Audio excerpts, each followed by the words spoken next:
Avant de commencer cette vidéo, les gars, je tenais à m'excuser parce que je viens de me rendre compte au niveau du montage en fait que j'ai pas fait attention tout simplement. Au moment où je vais détailler les personnages, ok, vous verrez que en fait l'écran s'est mal ajusté. Donc vous m'excuserez pour cette petite gêne occasionnée. Je voulais quand même vous la laisser parce que franchement la vidéo est intéressante. En tout cas, euh, des personnages que je parle, vous verrez que c'est plutôt intéressant. Voilà, donc je connais quand même à m'excuser, vraiment. Donc pour ce petit désagrément, je ferai attention la prochaine fois, les gars, en espérant que quand même la vidéo vous plaît malgré tout. Voilà, donc c'était Roxev. Encore une fois, désolé, et on se dit à très très vite, les gars. Yo les BG, j'espère que vous allez bien. Aujourd'hui, on se retrouve sur Tower of God New World. On va parler cette fois-ci des prochains personnages qui devraient arriver. Alors, bien sûr, dans cette vidéo, les gars, je vais malheureusement pas pouvoir vous donner plutôt la date de sortie des personnages parce que je n'en ai aucune idée. Et à l'heure actuelle, en tout cas à l'heure où je fais cette vidéo, j'ai pas d'informations là-dessus. Ok, donc je vais juste uniquement vous montrer les kits de deux personnages précisément. Vous verrez, notamment l'un des deux se démarque beaucoup. Et je pense que c'est un personnage qu'il faut peut-être must pull. Honnêtement, je vous dirai mon avis de toute façon en fin de... voilà, quand on aura fini de détailler le kit, etc. Bref, en tout cas, j'espère que cette vidéo vous plaira. N'hésitez pas, les gars, encore une fois, à mettre un petit pouce bleu, à vous abonner, les gars, ça soutient beaucoup. Un grand merci à vous. Je mets comme d'habitude le lien du Discord, ça sera dans la description de la vidéo. Et avant de commencer, d'ailleurs, il me reste un petit peu de place. Alors du coup, ouais, là, les gens commencent à postuler. Donc là, j'accepte un peu tout le monde. Mais bon, voilà, faut vraiment que, en tout cas, vous jouez au jeu. Tu vois, parce que j'en ai quelques-uns qui jouaient pas au jeu, qui étaient genre, voilà, qui se connectaient pas pendant 2 3 jours. Bon, voilà. Tu te connectes pas pendant 10 15 heures, voilà, y a pas de souci. Mais quand ça commence à faire des 1 ou 2 jours, bon, voilà. Bref, les gars, on se retrouve sur le site Pridewin tout de suite. Et nous voici sur le site Pridewin. Donc si vous voulez, les gars, je vous mettrai encore une fois le site en description. Donc très très bon site. On va partir détailler deux personnages comme je vous l'ai dit tout à l'heure. Donc nous avons Warion, ok, un personnage stylé, en tout cas physiquement je trouve. Et le prochain personnage qui devra arriver également. Donc bien sûr, encore une fois, je n'ai pas de date, hein. C'est Ren, ok. Donc on va commencer par Ren. Parce que j'ai déjà lu un petit peu, j'ai déjà lu le kit, clairement. Donc je vais vous le montrer un petit peu et je vous le dis tout de suite, la question sera vite répondue. Vous allez très vite comprendre et puis vous le verrez de toute façon. Donc c'est un personnage SSR+, de type mage vert. Ok, donc il va principalement faire des dégâts magiques comme tu peux le voir. Donc sur ça, pas de problème. Donc on va commencer directement par sa compétence spéciale. Donc Ren va se téléporter pour traiter 500% de son attaque en tant que dégâts aux ennemis proches et les étourdissant en les étourdant pendant 2 secondes. Ok, donc il vient pouvoir stun, c'est très intéressant. Ensuite, le taureau utilise son habilité, la morsure du taureau. La morsure du taureau, le taureau mord sa cible 5 fois pour traiter 125% de son attaque et diminue la résistance magique. Ok, donc il pourra debuff. Ok, ça peut être intéressant. Mais je pense que c'est surtout le stun qui est intéressant sur cette compétence. Donc voilà, sa première du coup compétence. Il va se téléporter vers le taureau et le lécher pour restaurer 30% de ses points de vie max. Ça fait un peu bizarre comment je l'ai dit, mais vous m'avez compris. Hein. Ren va récupérer également 15% de ses points de vie max et 15% d'énergie. Et le taureau se sent bien en charge et utilise la compétence de Roar. Ok. Si le taureau n'est pas présent, Ren va lécher en place pour récupérer 15% des points de vie max et 15% d'énergie. Donc boule Roar, c'est tu auras un boost d'attaque de 30% et un boost de rapidité de 30 pendant 10 secondes. Ok. Merde, excusez-moi. Donc deuxième compétence, Ren va invoquer une anguille sous les pieds des ennemis pour traiter 250% de son attaque en les envoyant airborne pour 2 secondes. Ok. Le taureau utilise ensuite Tail Swing. Donc Tail Swing, ça nous dit que ça va frapper la cible avec Ren pour traiter 250% de son attaque en dégâts et les étourdissant pendant 2 secondes. Ok. Son passif pour terminer, au début de la bataille, Lo Ren donc invoque un taureau. Le taureau a ses propres statistiques avec des valeurs égaux à 75% de ses statistiques, etc. Alors que le taureau est actif, la résistance physique et magique de Ren va augmenter. Voilà. Et d'autre part, sa résistance magique va diminuer si le taureau est mort. Ok. Le taureau donne aussi la priorité des attaques des cibles à Ren en premier. Donc de plus, le speed mouvement, donc le mouvement speed, hein, donc la vitesse de déplacement si tu préfères, sera augmentée de 25% et la rapidité sera augmentée de 25 pendant 5 secondes lorsque Ren est attaqué. Et si Ren meurt, le taureau meurt avec lui. Ok, donc en vrai, ça m'a pas l'air d'une mauvaise unité. Après, c'est un petit peu complexe, je trouve, au niveau du kit. Alors peut-être parce que c'est entre guillemets mal traduit. Donc on aura l'occasion d'en reparler dès que le personnage sortira. Ok. Mais ce qu'on peut retenir du personnage concrètement, c'est que c'est un personnage qui va pouvoir invoquer une autre unité. Donc ce qui fait que du coup, entre guillemets, hein, tu as deux unités en une, donc ça peut être intéressant. Donc ouais, franchement, ça peut être même très intéressant. Il faut voir ce que ça donne. Une unité qui va pouvoir booster ton unité en fait, tout simplement. Donc voilà. Donc c'est un personnage SSR+. Le seul problème, c'est que c'est un personnage SSR+. Vous voyez ce que je veux dire? Donc qui dit SSR+, dit bah du coup beaucoup de chance, dit doublon, et bah, je pense que j'ai pas besoin de te le dire, mais monter un personnage SSR+, c'est beaucoup plus compliqué qu'un personnage SSR, quoi. Tu vois, ça va de soi. Ok. Donc écoute, on va passer à au deuxième personnage qu'on va pouvoir détailler. Et là, je vous dis par contre, c'est d'un autre niveau. Voilà, vous avez des spoils, rien à foutre. Ce personnage-là est au-dessus de tout. Clairement, en tout cas, bien sûr, comparé à le personnage que je viens de vous présenter juste avant. Donc Warion, personnage de type support, donc le petit logo comme ça, avec des ailes. Ça signifie support. De type rouge, ok. Donc, on va commencer par sa compétence spéciale, donc ultime. Warion va sauter vers l'ennemi de points faibles pour traiter 500% de son attaque en tant que dégâts. Elle balance son personnel pour infliger des dégâts aux ennemis et va les renverser. Très intéressant, de renverser les ennemis, c'est très très intéressant. Et elle va pouvoir augmenter ensuite la rapidité des alliés proche de 25 et leur attaque de 25% pendant 12 secondes. Puis elle va se créer une barrière égale à 500% de son attaque qui va durer 8 secondes. Voilà, je pense que bon, honnêtement, dites-le moi, est-ce que vous n'êtes pas plus hype tout de suite là par la compétence ultime? Enfin, en tout cas par le kit par le kit de sa compétence ultime que par l'ensemble du kit du précédent personnage que je viens de vous citer. Honnêtement, c'est déjà beaucoup plus intéressant. Voilà, elle va pouvoir renverser les ennemis. Ça c'est très fort, hein, le fait de pouvoir renverser les ennemis, c'est comme si en fait tu les stuns parce que du coup ils se relèvent, du coup ils font pas de dégâts pendant 1 voire 2 secondes, c'est très intéressant. Et surtout, booster la speed des alliés. C'est très intéressant. Donc booster la speed, si on suit la logique, ça va booster tes attaques de base. Donc ce qui fait que du coup, avec tes attaques de base, plus elles vont aller vite, plus tu vas taper vite, plus ta jauge d'ultime va monter. Tu vois ce que je veux dire? Donc c'est très intéressant. Et booster l'attaque aussi, enfin bref, c'est trop fort. Hein. Première compétence, elle va jeter son bâton, faire des dégâts aux ennemis, et en même temps, elle va pouvoir diminuer la rapidité des ennemis. Donc la speed des ennemis de 25 pendant 10 secondes. Voilà. Et si la cible est un ennemi de point faible, elle est étourdie pendant 2 secondes. Alors point faible, je ne sais pas si c'est...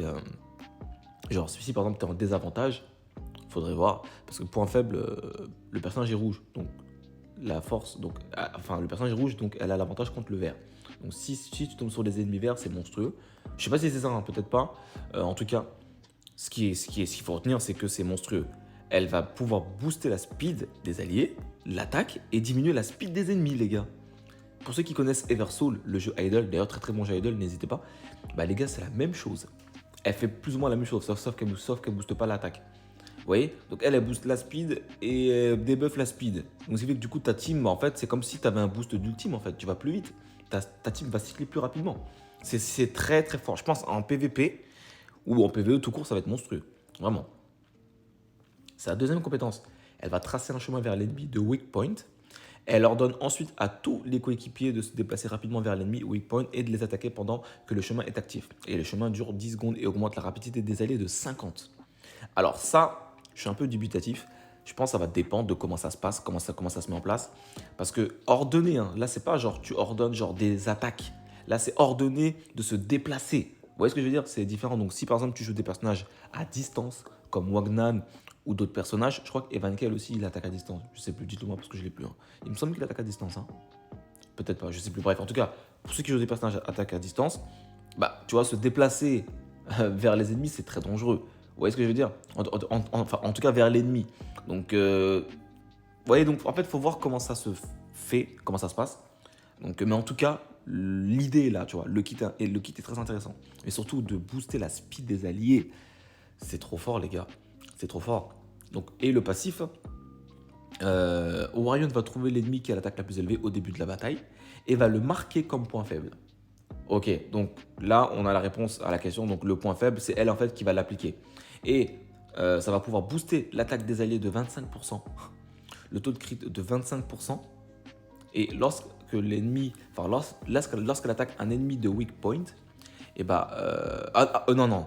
Ok, donc elle va augmenter l'attaque des alliés et le taux de crit des alliés lorsque elle va attaquer un ennemi de weak point. Voilà, c'est ça. Et lorsque l'ennemi de weak point sera vaincu, l'énergie de tous les coéquipiers va augmenter de 250 et Orion va trouver une nouvelle cible pour le weak point.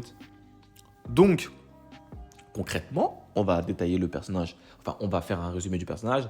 C'est un perso support qui va permettre de booster la speed de tes alliés, leur donner un buff de taux de crit, un buff de taux de crit et d'attaque supplémentaire si l'ennemi est attaqué par un weak point, enfin si l'ennemi est ciblé par un weak point simplement.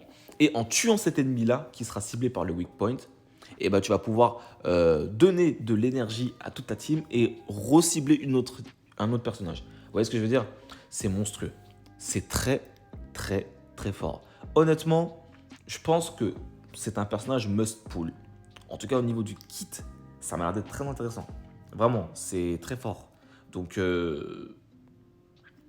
franchement, les gars, moi, je pense que c'est ce que je vais... Enfin, c'est pas je pense, c'est que je vais la pull.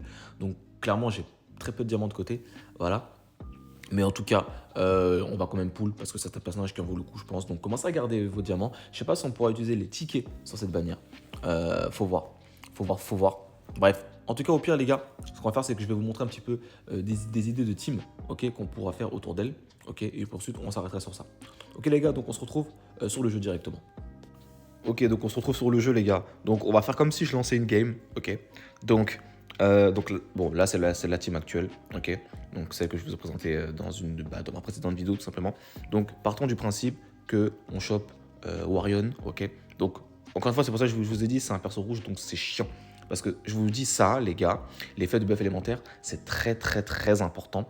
Parce que vraiment, ça va vous booster déjà voilà, les points de vie et l'attaque. Mais surtout, en fait, ça vous donne aussi énormément de puissance, ok. Donc, c'est pour ça que c'est un petit peu dommage. Donc, partons du principe que vous voulez la jouer, ok. Donc, on va retirer ban, par exemple. On va partir dans rouge. Et vu que c'est un personnage support, on va prendre ce logo-là, ok. Elle sera du même élément, comme ça. Donc, vous voyez, donc là, on perd le bonus de 13%, et on passe à 5%. Vous voyez, donc c'est vraiment important de fou.